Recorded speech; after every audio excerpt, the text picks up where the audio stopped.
Once again, we find ourselves in the story of Jesus as told by the Apostle Matthew.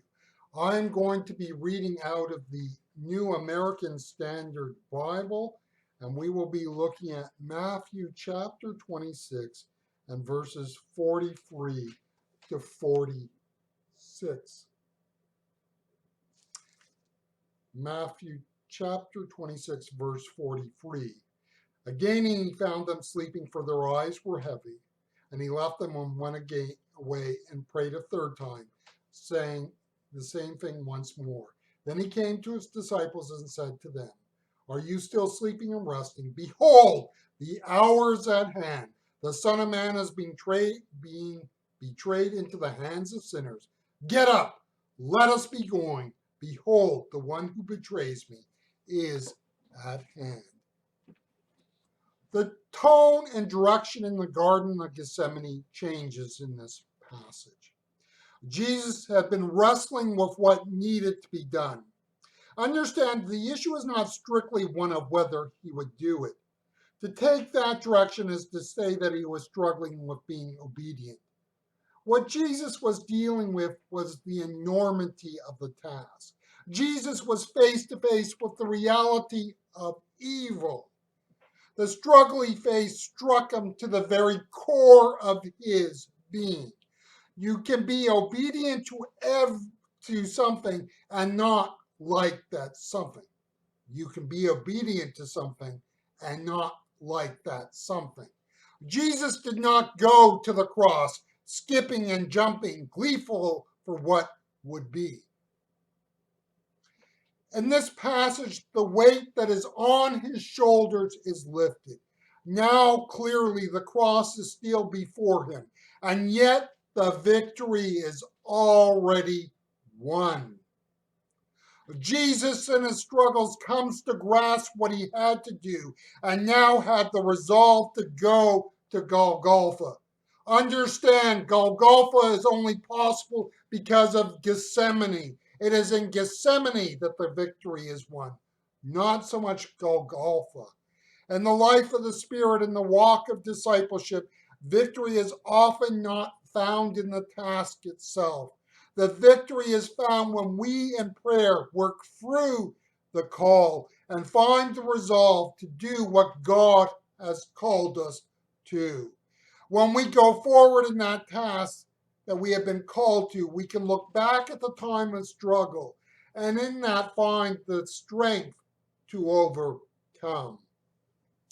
The cross that Jesus would take up is not unimportant. Don't get me wrong, it's not unimportant.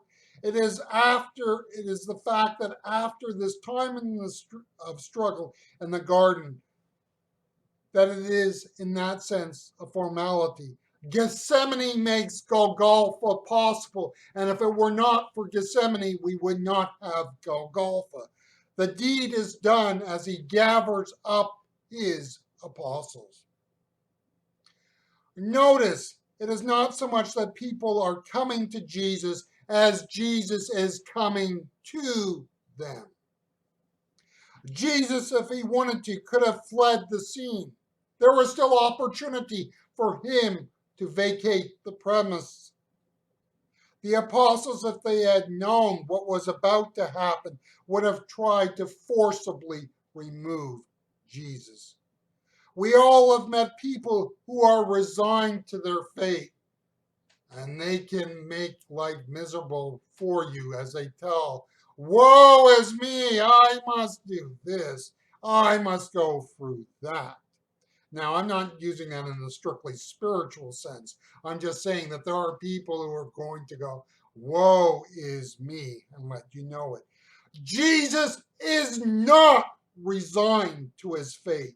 Jesus is not resigned to his fate. Jesus is in control and the master of his destiny. He is not so much crucified as he takes up his cross. Do you get that? He is not so much crucified as he takes up his cross. Jesus understood what was before him and embraces this as his destiny. He knew that this was the will of God for him, and he takes up the will of God for his life. What has God called you to? Is there some area of service and ministry that God has said, this is what I want you to do? The call of God can be a scary thing. Let's not kid ourselves. The call of God for Jesus was to take up his cross, literally. That is scary. The call of God can jeopardize our plans. We do not so much say no as we drag our feet. Well, Jesus, if this happens, and then when that happens, you say, well, Jesus, if that happens, we can drag our feet. We will do it, but not just right now. We need to get some things in order. The time is not right, Jesus. We've got things to do. We begin to rationalize away obedience. You may not like what God has called you to. You may have doubts about your abilities and your competencies.